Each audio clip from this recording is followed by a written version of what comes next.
Assalamualaikum warahmatullahi wabarakatuh. Alhamdulillahirabbil alamin wa bihi nasta'inu ala umuri dunya waddin. Salatu wassalamu ala asyrafil anbiya'i wal mursalin wa ala alihi wa ashabihi ajma'in. Rabbi ishrah li sadri wa yassir li amri wahlul 'uqdatam min lisani yafqahu qawli. Baiklah anak-anakku, kelas 9 pada pagi hari ini kita akan melanjutkan materi kita pelajaran fikih, yaitu tentang wadi'ah. Pengertian wadi'ah secara etimologi, al-wadi'ah berarti titipan murni atau amanah. Wadi'ah bermakna amanah. Wadi'ah dikatakan bermakna amanah karena Allah menyebut wadi'ah dengan kata amanah di beberapa ayat Al-Quran. Secara terminologi, Hanafiyah memberikan wewenang kepada orang lain untuk menjaga hartanya. Malikiyah, Syafi'iyah, dan Hanabilah mengartikan yaitu mewakilkan orang lain untuk memelihara harta tertentu dengan cara tertentu. Wadi'ah secara istilah adalah akad seseorang kepada pihak lain dengan menitipkan suatu barang untuk dijaga secara layak menurut kebiasaan. Dalam ensiklopedia hukum Islam, wadi'ah secara bahasa bermakna meninggalkan atau meletakkan, yaitu meletakkan sesuatu pada orang lain untuk dipelihara atau dijaga. Sedangkan secara istilah adalah memberikan kekuasaan kepada orang lain untuk menjaga hartanya atau barangnya dengan secara terang-terangan atau dengan isyarat yang semakna dengan itu. Wadi'ah juga bisa diartikan titipan. Wadi'ah juga bisa diartikan titipan. Pengertian wadi'ah, dari pengertian ini maka dapat dipahami bahwa apabila ada kerusakan pada benda titipan, padahal benda tersebut sudah dijaga sebagaimana layaknya, maka si penerima titipan tidak wajib menggantinya. Tapi apabila kerusakan itu disebabkan karena kelalaiannya, maka ia wajib menggantinya.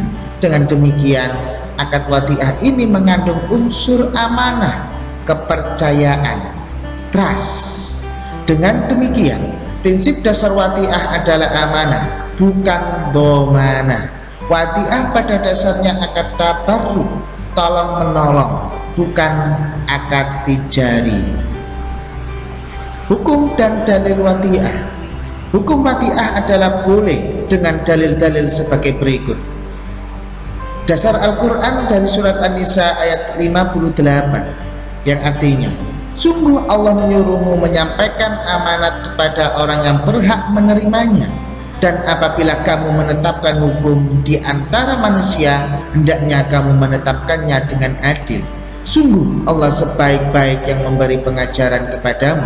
Sungguh Allah maha mendengar dan maha melihat. Di surat Al-Baqarah ayat 283 yang artinya, dan jika kamu dalam perjalanan sedang kamu tidak mendapatkan seorang penulis, maka hendaklah ada barang jaminan yang dipegang.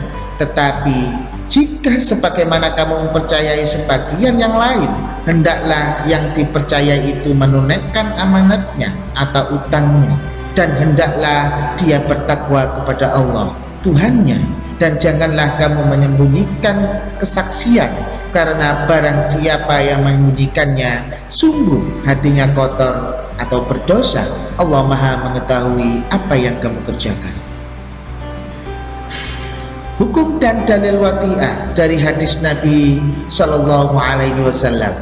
Sabda Nabi Sallallahu Alaihi Wasallam yang artinya, serahkanlah amanat kepada orang yang mempercayai Anda, dan janganlah Anda mengkhianati orang yang mengkhianati Anda.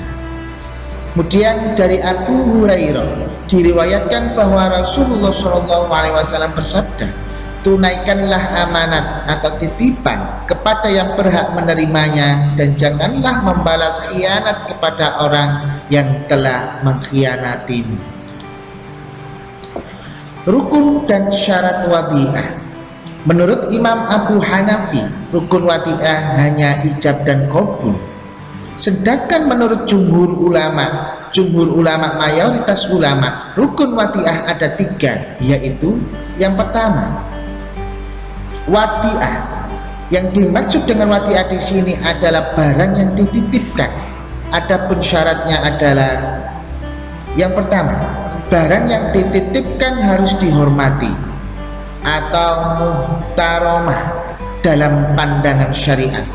Yang kedua, barang titipan harus jelas dan bisa dipegang atau dikuasai. Maksudnya adalah barang yang dititipkan dapat diketahui identitasnya dan dapat dikuasai untuk dipelihara. Kemudian ada sighat atau akad.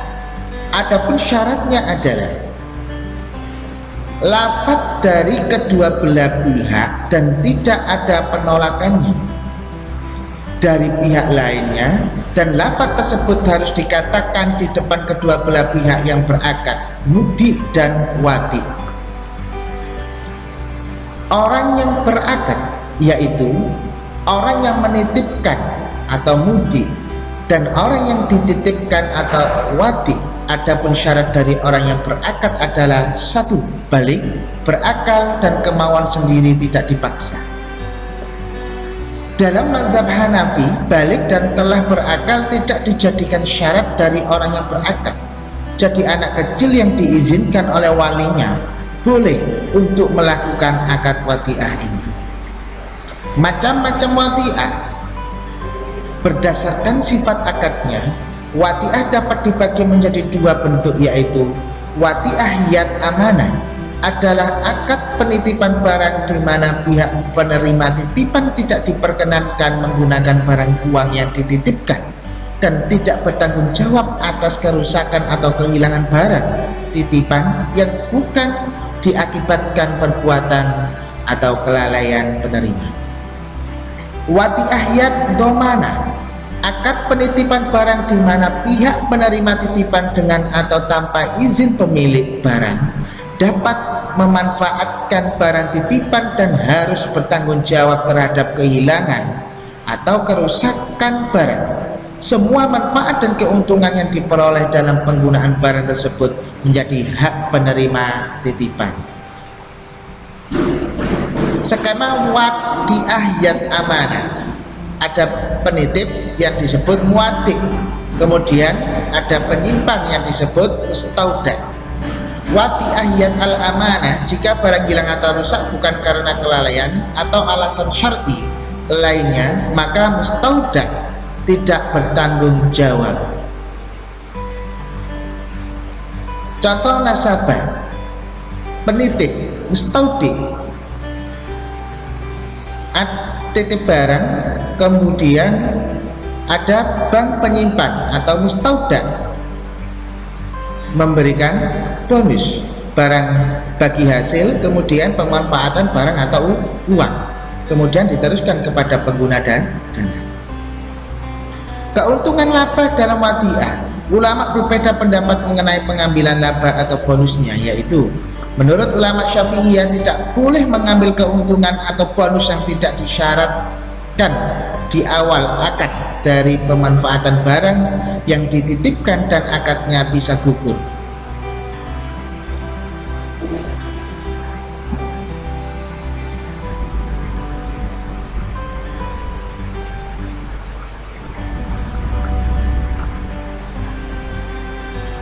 Sedangkan menurut ulama Hanafiyah dan Malikiyah boleh menerima laba yang diberikan oleh orang yang dititipi. Sedangkan apabila imbalan yang diterima dari bank berupa bunga, maka ulama Hanafiyah mengatakan keuntungan tersebut harus disedekahkan. Sedangkan menurut ulama Maliki, keuntungan tersebut harus diserahkan ke Baitul Mal atau kas negara. Hukum menerima barang wadi'ah. Yang pertama, haram. Menerima titipan barang bisa berhukum haram karena orang yang akan dititipi yakin dirinya akan berkhianat. 2, makruh. Menerima titipan barang yang bisa berhukum makruh karena orang yang akan dititipi memiliki kekhawatiran akan berkhianat atau was-was. Mubah, menerima titipan barang yang bisa berhukum mubah atau boleh bagi orang yang memiliki kekhawatiran akan ketidakmampuannya dan takut berkhianat, lalu dia memberitahu ke orang yang akan menitipkan akan hal tersebut. Akan tetapi orang yang menitipkan tetap merasa yakin dan percaya bahwa orang tersebut layak dititipi, maka hukumnya boleh. Sunnah, menerima titipan barang bisa berhukum sunnah apabila orang yang dititipi yakin dirinya amanah dan layak untuk dititipi. Wajib, menerima amanah wadiah bisa berhukum wajib jika tidak ada orang yang jujur dan layak selain dirinya.